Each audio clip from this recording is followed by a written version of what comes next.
Mike had hated my family for 10 years. After becoming a powerful businessman, he used every trick to force me into marriage. But before our wedding night was even over, I somehow traveled back in time, 10 years into the past, when he was at his lowest point. I was terrified and planned to stay far away from him, but young Mike cornered me against the wall, his voice ice cold. Try to avoid me again. When I appeared at the gala in my formal dress, I was completely disoriented. Just seconds before, it had been my wedding night with Mike. He'd had some drinks and playfully pushed me onto the bed, whispering, "Don't move." Then this usually quiet man nearly exhausted me with his passion. The next moment, I was standing here, shivering in the blast of air conditioning. Instinctively, I grabbed Mike's sleeve and mumbled, "Honey, I'm cold." Sudden silence fell around us. As the bright lights hit my eyes, the intimate atmosphere vanished. I gradually recognized the people surrounding us and panicked. Wasn't tonight supposed to be my wedding night? Why were there so many people here? "Excuse us," came a cool voice from above me. The next thing I knew, I was being led into a prep room. A hand suddenly gripped my throat, cold fingers slowly tightening. That familiar icy voice spoke again. "Miss Johnson, have you found a new way to humiliate me?" When I saw his face, I froze. It was Mike, but years younger. His eyes lacked the heaviness and darkness that years of hardship would eventually create. They were simply cold and distant.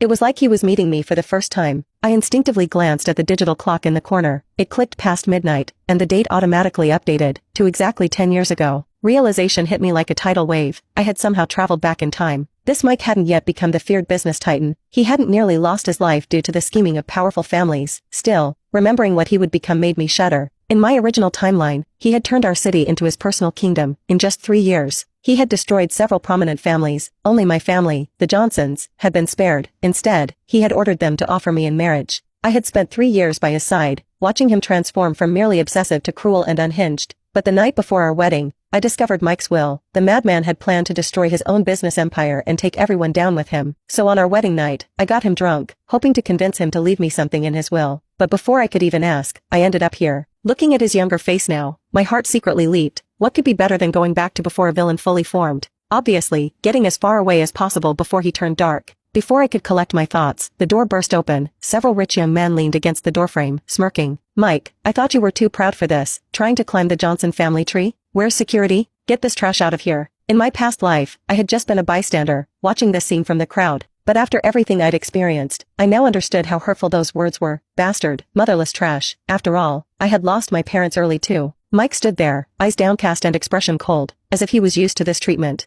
I grabbed a fork and threw it at them. "Shut up." With the sound of breaking dishes, they fell silent. "Would you dare say that in front of my brother?" I challenged. They suddenly remembered that my family elders had passed away too. Saying such things in front of my brother would be suicide. As they scrambled to their feet, they muttered bitterly. "His father's in prison, his mother's dead, they're all debt-dodging trash. What do you expect? Emma, I'm warning you, stay away from born garbage like him." This was the first time I'd heard about Mike's background. I was momentarily stunned. His parents hadn't died from illness? When I turned back to face Mike's emotionless stare, I instinctively stepped back, bumping into the door. A hint of mockery flickered in Mike's eyes. "What's wrong? Scared now?" My palms were sweating, and no. Mike slowly approached, eventually trapping me in the corner. "Then why defend me? I thought what they said was awful. Is that not allowed? My brother taught me better than that." Mike's gaze darkened. "Did your brother also teach you not to offer random acts of kindness?" Seeing my pale face, he finally straightened up. "I received your brother's challenge." I saw the arrogant words written on the paper and nearly fainted. What was this? Survival instinct kicked in. I snatched the challenge letter and tore it to pieces. "My brother says he gives up." Mike's lips curled into a cold, contemptuous smile. His gaze was sharp as a knife. "Is that so?